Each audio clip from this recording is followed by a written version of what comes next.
우리 이 시간에 인사를 나누실 텐데 인사를 해야 되나 말아야 되나 고민이 되지만 그래도 인사를 하는데 목례로만 샬롬 하시고 제가 여러분을 대신해서 샬롬 할 테니까 우리 목으로만 서로 바라면서 인사하겠습니다. 샬롬, 샬롬. 제가 대신 할게요. 기도하시겠습니다. 아버지 하나님 감사합니다. 언제나 여호와께서 우리의 영원한 목자 되시니 사망의 음침한 골짜기를 거닐지라도 해를 입지 아니할 것을 믿습니다. 이 믿음 가지고 나아갈 때에 날마다 우리에게 말씀하시고 피할 길을 우리에게 예비하시고 인도하시는 하나님의 음성을 들을 수 있도록 도와주시옵소서. 주의 사자가 현몽하여 요셉에게 이르되 말씀하여 주셨사오니 오늘 저희들에게 오셔서 말씀하시는 주의 음성을 듣고 우리가 떠나야 될 때와 머물러야 될 때, 돌아와야 될 때와 기다려야 될 때를 분별하고 우리 안에 말씀으로 순종하며 살 길이 열려질 수 있도록 도와주시옵소서. 말씀하실 줄 믿사옵고 예수 그리스도의 이름 받들어 기도하옵나이다. 아멘. 할렐루야. 우리가 성경을 통해서 영원불변 한 가지 깨달을 수 있는 사실은 하나님은 지금도 우리에게 말씀하고 계신다. 이거를 우리에게 보여주시는 줄 믿습니다. 그런데 보세요. 요즘에 뉴스를 보고 눈만 뜨면 귀만 열면 신종 코로나 바이러스, 중국에서 오늘은 확진자가 10,000명이 넘었다, 미국에서 독감으로 8,200명이 죽었다, 맨날 이런 얘기 듣다 보면 어때요? 두려움 때문에 오늘 못 온 성도가 있어요. 공포를 주고 두려움을 주는 건 세상에 주고 마귀가 주는 거예요. 우리가 이럴 때에 개인 위생을 더 철저히 하고 나아가게 되면 이런 상황을 통해서도 우리에게 말씀하시는 하나님의 음성을 듣게 될 줄 믿습니다. 사단은요 자꾸만 우리에게 두려움과 공포를 줘요. 그렇지만 우리 믿는 사람들은 이 사건 가운데도 코로나 바이러스가 아니라 하나님께 초점을 맞추고 하나님의 뜻이 무엇인가 분별하면서 나아가게 될 때, 엘리야에게도 두려울 때가 있었어요.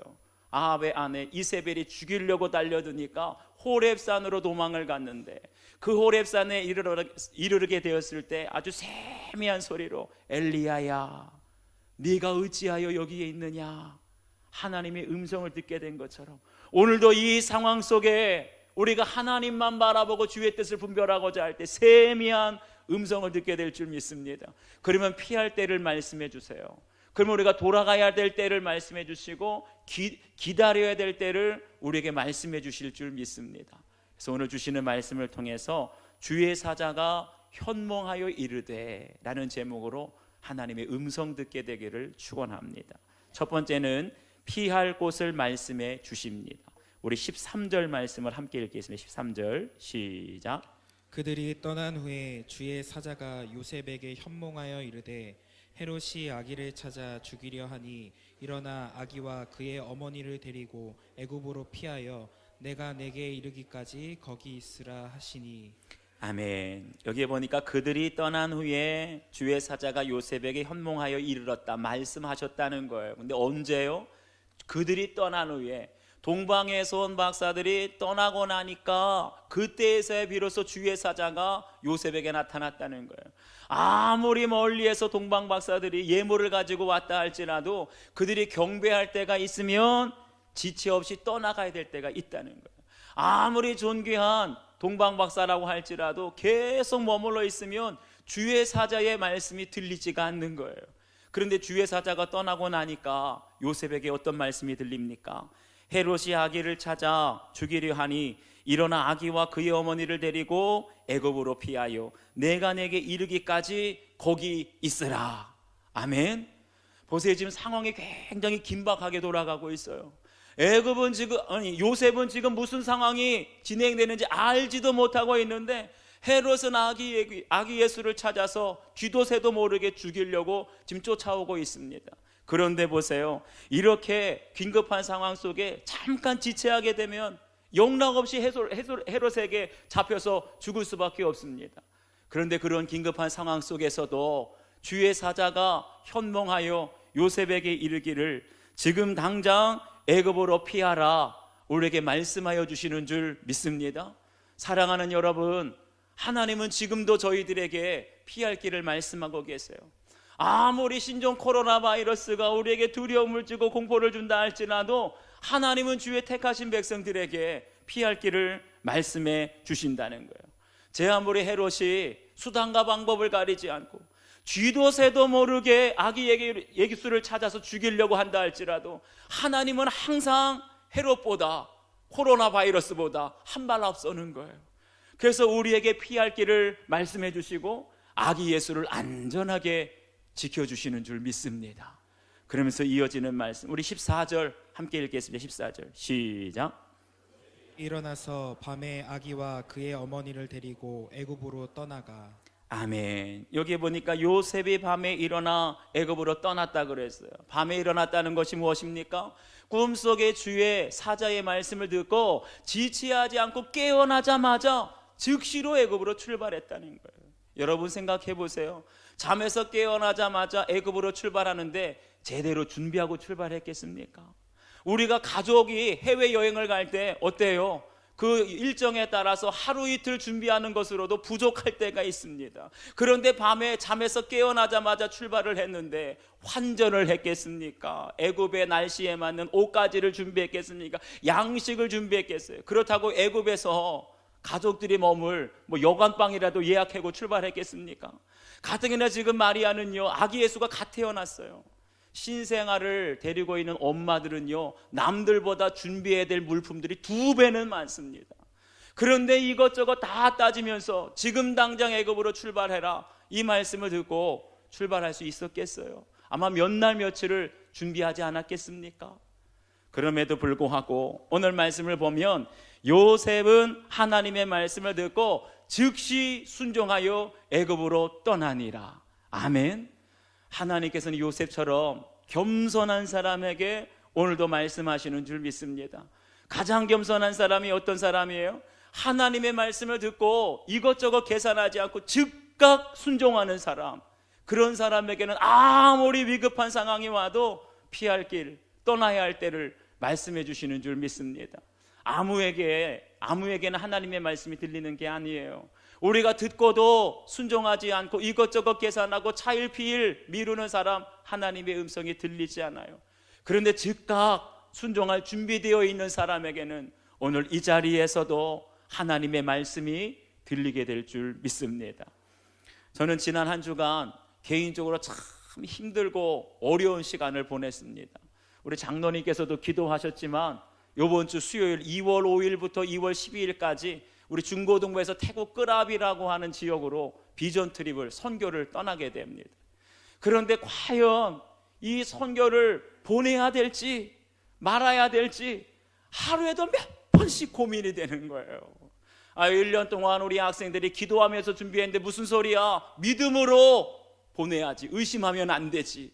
그랬다가도 뉴스를 보면 지금 중국에서 확진자가 10,000명이 넘고 300명 넘게 죽었다는 말이 들리고, 미국에서는 독감으로 8,200명이, 또 WTO에서는 비상사태를 선포했어요, 전 세계에. 그리고 태국 상황을 보니까 19명이나 확진자가 생기고 2차 감염자가, 중국 관광객들이 가장 많이 가는 나라가 태국이랍니다. 그런 뉴스를 들으면 아이고, 행여라도 우리 학생들 중에 한 명이라도 환자가 생기면 어떻게, 아이들의 안전을 위해서라도 지금 당장 비전 트립을 막아야 되겠다. 이 두 가지 생각이 하루에도 몇 번씩 왔다. 보내야 된다, 보내지 말아야 된다. 그러다가 지난 수요일 날, 이게 제가 혼자만 고민하면 안 될 것 같아서 우리 당회원들, 장로님들과 모든 책임자들이 다 한 자리에 모여서 비전 트립을 위한 특별 대책 회의를 했어요. 그래서 기도하면서 하나님의 뜻이 무엇입니까? 기도하면서 회의를 하는데, 그 자리에는 우리 모든 장로님들과 모든 담당자들에게 동일하게 주시는 말씀, 태국 선교를 가되 방콕의 일정은 최대한 절제를 하고 피하라. 방콕이 제일 위험하니까요. 그런데 하나님께서 우리에게 말씀을 주실 때 비전 트립 팀이 그 말씀에 즉각 순종을 했어요. 그래서 방콕에서 이틀간 일정 있는 것 전면 우리가 취소하겠습니다. 할렐루야. 사랑하는 여러분, 하나님은 우리에게 아무리 어렵고 위험한 일이 있다 할지라도 우리에게 피할 길을 말씀해 주시고 떠나야 될 때와 머물러야 될 때를 말씀해 주시는 줄 믿습니다. 다만 어떤 사람에게, 요셉처럼, 또 우리 비전 트립 팀처럼 하나님께서 말씀하실 때 즉각 순종하게 되면 그 순종하는 자에게 하나님의 말씀이 들려지고 안전하게 피할 길, 우리 모두에게 살 길을 주님께서 말씀해 주실 줄 믿습니다. 여러분 한번 적용해 보세요. 동방 박사들처럼 있어야 할 때와 떠나야 할 때를 잘 분별하고 있습니까? 관계와 질서에 즉시 순종하지 못해서 중요한 때 타이밍을 놓친 적은 없는지 한번 적용해 보십시오. 순종에 있어서 가장 중요한 것은 타이밍입니다. 시간을 놓쳐버리고 나중에 순종하는 건 아무런 소용이 없어요. 우리가 얼마나 즉각 순종하고 있는지 한번 적용해 보시길 바랍니다. 두 번째는 죽음을 통해서 말씀해 주십니다. 우리 16절 말씀을 함께 읽겠습니다. 16절 시작. 이에 헤롯이 박사들에게 속은 줄 알고 심히 노하여 사람을 보내어 베들레헴과 그 모든 지경 안에 있는 사내 아이를 박사들에게 자세히 알아본 그때를 기준하여 2살부터 그 아래로 다 죽이니. 아멘. 여기 보니까 헤롯이 박사들에게 속은 줄 알고 심히 노했다, 화를 냈다는 거예요. 지난주에 살펴본 말씀을 보니까 예루살렘을 찾아온 동방 박사들에게 헤롯이 뭐라고 말합니까? 아기에 대하여 자세히 알아보고 찾거든 내게도 알려달라, 나도 가서 경배하겠다. 그랬는데 박사들이 아기 예수를 찾고 어떻게 했습니까? 꿈속에 헤롯에게로 돌아가지 말라 하시는 지시하심을 받고 헤롯에게는 아무 말도 안 하고 다른 길로, 고국길로 돌아갔다는 거예요. 그걸 나중에 알고 나서 헤롯 입장에서는 어떻게 했다고요? 박사들에게 내가 속았다고 화를 내는 거예요. 그런데 여러분, 입은 비뚤어졌어도 말은 똑바로 하라고. 원래는 누가 누구를 속인 겁니까? 원래 헤롯에게는 이 아기 예수를 경배할 생각이 눈꼽만큼도 없었어요. 처음부터 박사들을 속인 겁니다. 아기 예수를 찾기만 해라, 쥐도 새도 모르게 내가 죽여버리리라. 그러면서 자기가 박사들을 속여놓고선 오히려 지금 속았다고 화를 내고 있지 않습니까? 이게 바로 악인들의 특징이라는 거예요. 여러분, 도둑들이 언제 가장 화를 내는 줄 아세요? 참지 못하고. 도둑들이 가장 화를 낼 때는 다른 사람이 내 물건을 훔쳐갈 때 화를 낸다 그러더라고요. 아니, 지도 남의 물건을 훔친 주제에 다른 사람이 자기 물건을 건들기만 해도 참지 못하고 화를 낸다는 게, 이게 바로 도둑놈 심보 아닙니까? 그런데 오늘 헤롯에게도 그 도둑놈 심보가 있어요. 악인들은 자기가 잘못을 저질러 놓고도 상대방을 탓합니다. 내가 바람을 피워놓고서는 집에 와서 뭐라 그래요? 당신이 부인 노릇을 제대로 못해서, 당신이 남편 노릇을 제대로 못해서 내가 바람을 피웠다. 상대방을 탓한다는 거예요. 의인은 내가 속았어도 내가 죄인이다 라고 회개하는 사람이 의인이에요. 그런데 악인은 자기가 속여놓고서도 오히려 속았다고 화를 내는 게 악인이라는 거예요. 여러분은 어떻습니까? 속고 나서 내가 죄인이라고 고백합니까? 속여놓고서도 속았다고 화를 내십니까? 그래서 결국 헤롯이 어떻게 하느냐? 베들레헴과 그 모든 지경 안에 있는 사내 아이를 2살부터 그 아래로 다 죽였다는 거예요. 여러분 보세요. 인간의 욕심이 얼마나 무서운지 몰라요. 내가 권력욕, 명예욕, 재물욕에 한번 빠지게 되면 사람의 생명도 경시하게 되는 거예요. 2살 미만의 아이들이 뭘 알겠습니까? 2살 미만의 아이들이 무슨 죄가 있다고 자기의 권력을 지키기 위해서 베들레헴 근방에 있는 2살 미만의 영아들을 다 학살하고 죽인 거예요. 그런데 과연 이 사건을 우리가 어떻게 받아들여야 되겠습니까? 우리 17절과 18절 함께 읽겠습니다. 17절 18절 시작. 선지자 예레미야를 통하여 말씀하신 바 라마에서 슬퍼하며 크게 통곡하는 소리가 들리니 라헬이 그 자식을 위하여 애곡하는 것이라. 그가 자식이 없으므로 위로받기를 거절하였도다 함이 이루어졌느니라. 아멘. 여기 보니까 헤롯이 이렇게 2살 미만의 영아들을 다 죽이는 학살 사건을 가리켜서 예레미야로 말씀하신 바가 이루어졌느니라 라고 결론을 내리고 있어요. 보세요. 예레미야가 예언하기를 라마에서 슬퍼하며 크게 통곡하는 소리가 들리니 라헬이 그 자식을 위하여 애곡하는 것이라 라고 그랬어요. 여기서 라마라는 것은 바로 그 라헬이 둘째 아들 베냐민을 낳다가 죽었던 곳, 바로 베들레헴 근방입니다. 그런데 그 죽음은 사실은 예레미야가 어떻게 예언했냐면 이스라엘이 우상 숭배를 하다가 바벨론에 포로를 잡혀갑니다. 그런데 그 당시 얼마나 비참했겠어요. 포로로 잡혀가면서 수많은 사람들이, 동족들이 죽어가고 있어요. 그런데 그런 이스라엘 민족의 슬픔을 라헬의 슬픔, 이스라엘 상징하는 그 어미 라헬의 슬픔으로 비유하고 있는 겁니다. 그런데 그 죽음, 그 슬픔이 언제 재현되고 있어요? 헤롯 왕 때에 바로 똑같은 장소, 베들레헴 지경에 있는 모든 사내 아이들을 학살하는 이 사건. 그런데 보세요, 이렇게 슬프고 이렇게 안타까운 사건을 보면서 뭐라고 말합니까? 하나님의 말씀대로 이루어졌느니라. 이게 결론이라는 거예요. 우리가 인간적인 눈으로 보기에는 안타깝고 슬프고 답답하고 이해할 수 없는 사건이지만, 그 모든 사건이 하나님이 허락하지 않으시면 하나님의 뜻 안에서 이 모든 것들이 이루어졌다는 걸 믿음의 눈으로 보는 것, 이것이 바로 구속사라는 거예요. 여러분 보세요. 그렇다고 한다면 헤롯에 의해서 학살을 당한 이 영아들의 죽음은 헛된 죽음입니까? 이 아이들은 정말 꽃도 펴보지 못하고 어린 나이에 죽었기 때문에 헛된 죽음이 되는 게 아니고, 비록 그들이 2살 미만에 아무것도 모르는 상황에서 죽었지만 이 아이들이 죽음으로 누가 살았습니까? 아기 예수가 살게 된 줄 믿습니다. 오히려 그 아이들의 죽음으로 말미암아 하나님의 구속사가 이루어졌으니 그 죽음은 영적으로 보면 하나님이 가장 기뻐 받으실 만한 죽음이 되는 줄 믿습니다. 우리가 오래 살고 열심히 치료받아서 장수하는 것이 축복이 아니에요. 내가 죽는 것이, 우리의 가족들이 죽는 것이 예수님과 아무런 상관이 없으면 그것보다 불행하고 슬픈 것이 없어요. 그렇지만 거꾸로 나의 죽음이 행여라도 누군가에게 예수님을 전하고 구원을 전하게 된다면 바로 그 죽음이야말로 가장 복되고 기쁜 죽음이 되는 줄 믿습니다. 제가 장례를 집례하면서 가장 은혜로운 장례가 있어요. 가장 은혜로운 장례는 부자의 장례가 아닙니다. 그냥 입구부터 그냥 화환으로 가득 채워진 유명한 사람, 부자들의 장례가 은혜로운 것이 아니고, 장례를 치르면서 가장 은혜로운 장례는 한 사람의 죽음, 한 사람의 장례로 말미암아 믿지 않는 가족들을 다 구원하고 믿지 않는 주위에 있는 많은 사람들을 구원으로 인도한 사람, 바로 그 장례가 가장 은혜롭다는 거예요.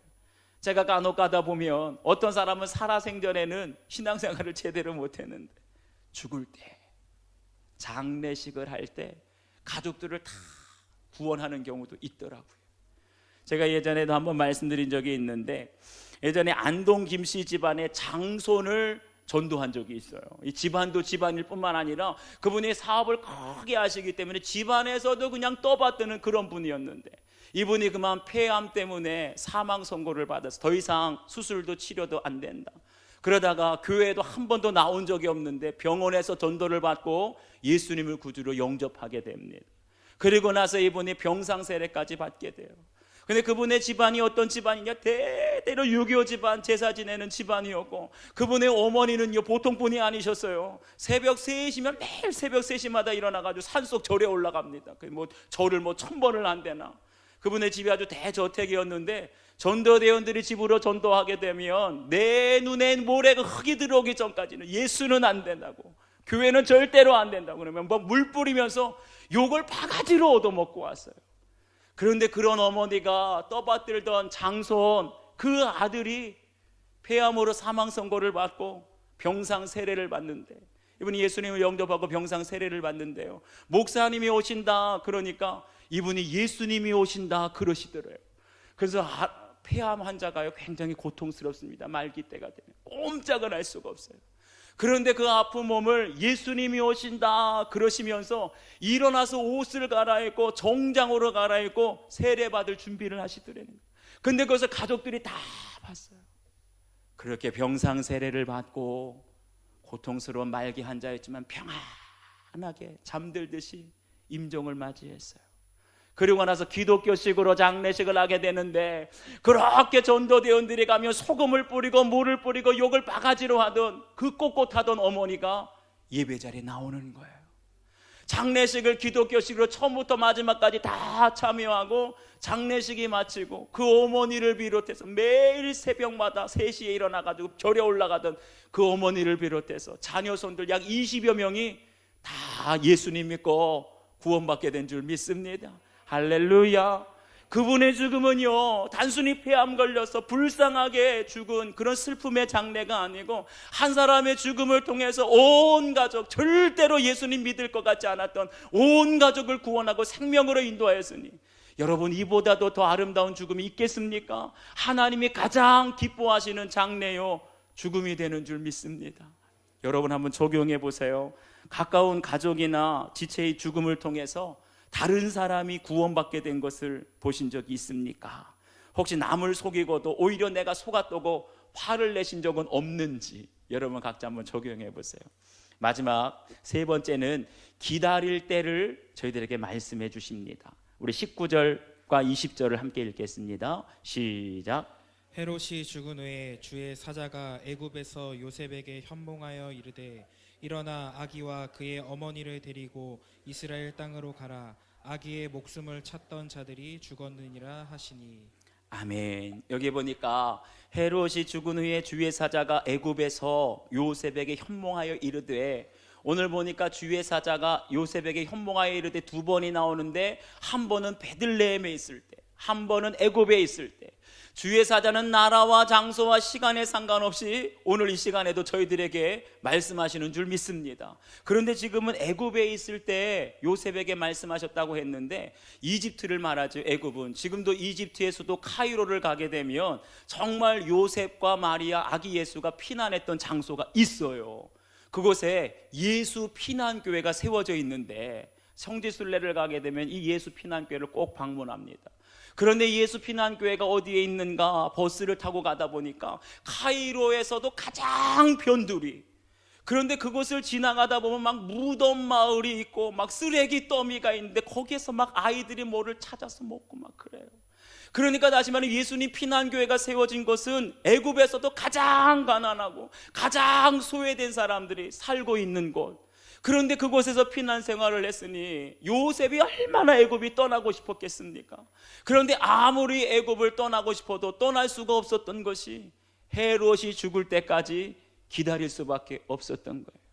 아무리 피난 생활, 난민 생활이 힘들고 가난하고 어려워도 그 피난 생활을 끝까지 인내하며 순종하게 될 때 하나님의 음성이 들리게 될 줄 믿습니다.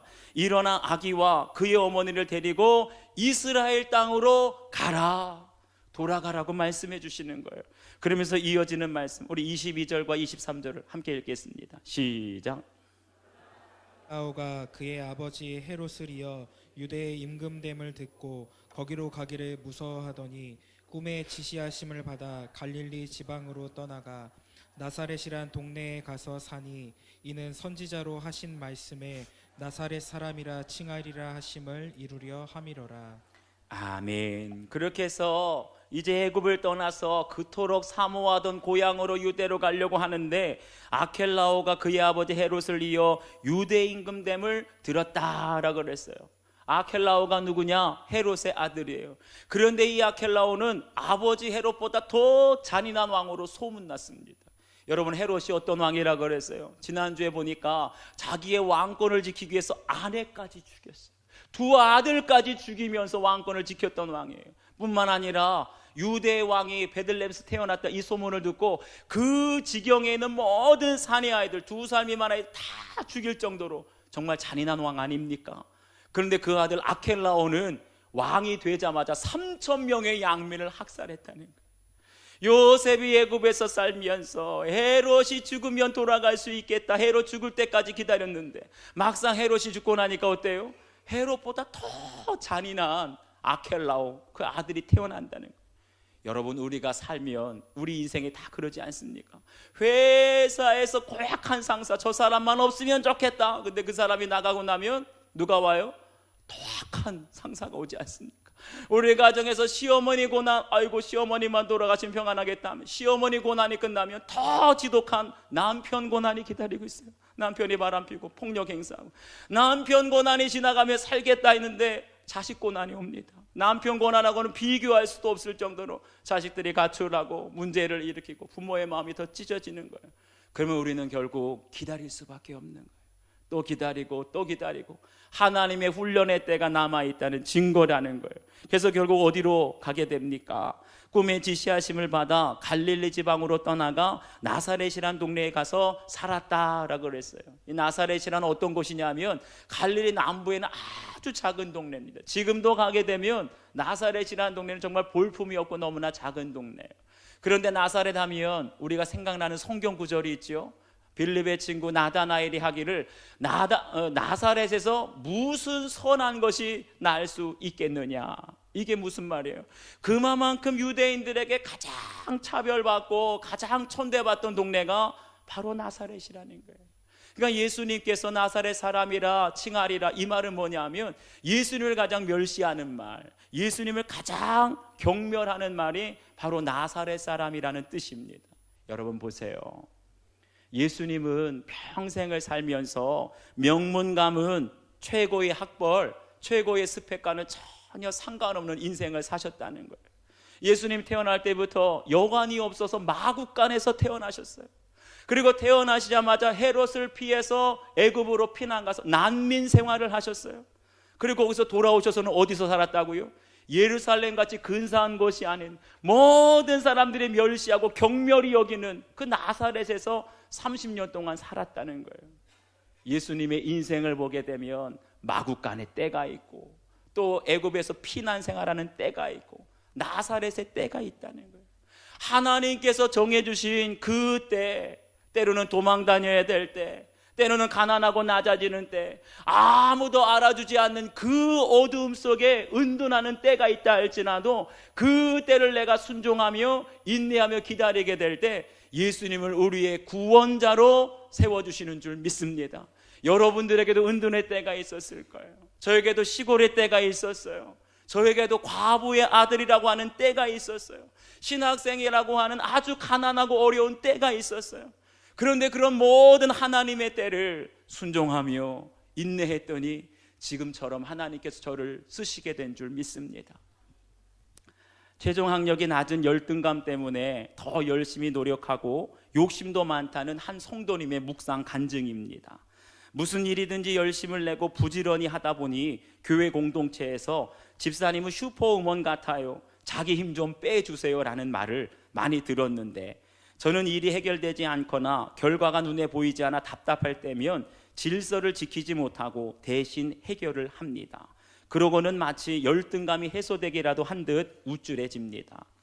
얼마 전에 두 아들이 사소한 문제로 육탄전을 벌였는데 제가 보기에도 첫째 아이의 잘못으로 보였지만 둘째 아이에게 그래도 네가 동생이니 질서에 순종하고 형에게 사과해라 라고 했습니다.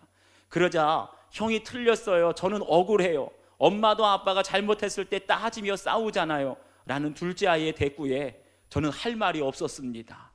옳고 그름으로 잘잘못을 따지며 형에게 덤벼드는 둘째의 모습을 보며 저의 머리로 세우신 남편의 질서와 공동체의 권면에 순종하지 못한 것이 생각나 부끄럽고 회개가 되었습니다. 저는 체계적인 사회생활을 해보지 않아 교회 공동체에서도 질서를 잘 모릅니다. 이런 저와 달리 공동체에서 말씀으로 순종하는 믿음의 지체들을 보면 부끄러울 때가 많습니다. 이런 분들의 귀한 섬김과 믿음을 볼 때 질서를 모르고 세상 기복만을 쫓던 병든 저의 신앙을 보게 됩니다. 열등감과 욕심이 많은 저를 사랑하는 종아라고 아껴주시는 하나님께 감사하며 권위 있는 말씀과 공동체의 권면으로 온전히 나음을 입은 저와 저희의 자녀들이 되기를 기도합니다. 그러니까 우리가 때로는 열심히 앞장서서 질서를 어기게 되면 하나님의 때가 채워지지가 않아요. 아무리 힘들고 아무리 어렵고 내가 보기에 답답하더라도 하나님께서 우리를 낮추시고 하나님께서 우리를 숨기시고 하나님께서 우리를 무시당하는 그러한 때를 순종하고 참게 되면 하나님의 때에 하나님이 우리를 높여주실 줄 믿습니다. 여러분 한번 적용해 보세요. 하나님의 때가 찰 때까지 내가 숨어 지내야 하는 애굽의 때는 무엇입니까?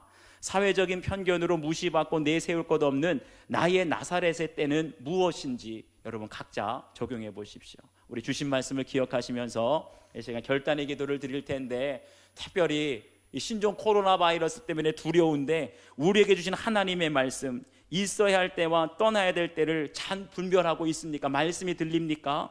왜 말씀이 들리지 않는지, 나는 즉각 순종할 준비가 되어 있는지, 아니면 이것저것 계산하고 하나님께 변명하고 미루고 있지는 않은지 여러분 한번 적용해 보세요. 남을 속이고도 오히려 속았다고 화를 낸 적이 있습니까? 아니면 내가 속고도 나는 죄인이라고 회개하고 있습니까? 적용해 보시고, 하나님의 때가 찰 때까지 숨어 지내하던 나의 애굽의 때, 또 나의 나사렛의 때는 과연 무엇인지 잘 참고 순종할 수 있는 믿음 달라고 우리 주신 말씀을 기억하면서 결단의 기도를 드리겠습니다. 아버지 하나님 고맙고 감사합니다.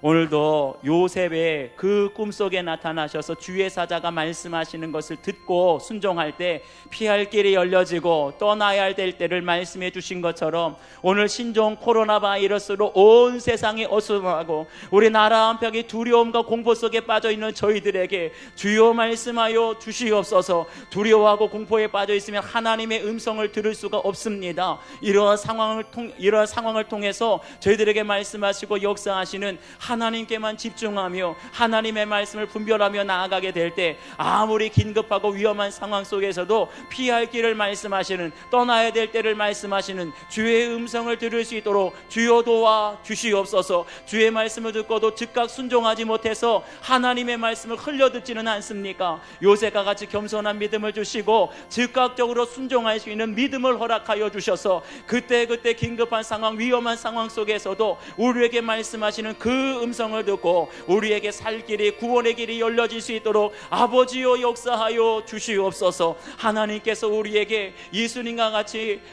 마구간의 때와 또 피난의 때와 나사렛의 때를 정하여 주셨는데, 우리가 숨어 지내야 될 하나님 애굽의 피난의 때는 무엇이고 남들이 알아주지 못하도 더 낮은 곳에서 순종해야 될 나사렛의 때는 무엇인지 하나님 분별할 수 있도록 도와 주시옵소서. 혈기로 내 힘이 앞장서는 것이 아니라 주의 말씀을 따라 순종하며 인내하게 될 때 하나님의 때에 높여주시고 우리 어둠에서 빛 가운데 나아갈 수 있는 그 은혜가 있도록 도와주시옵소서.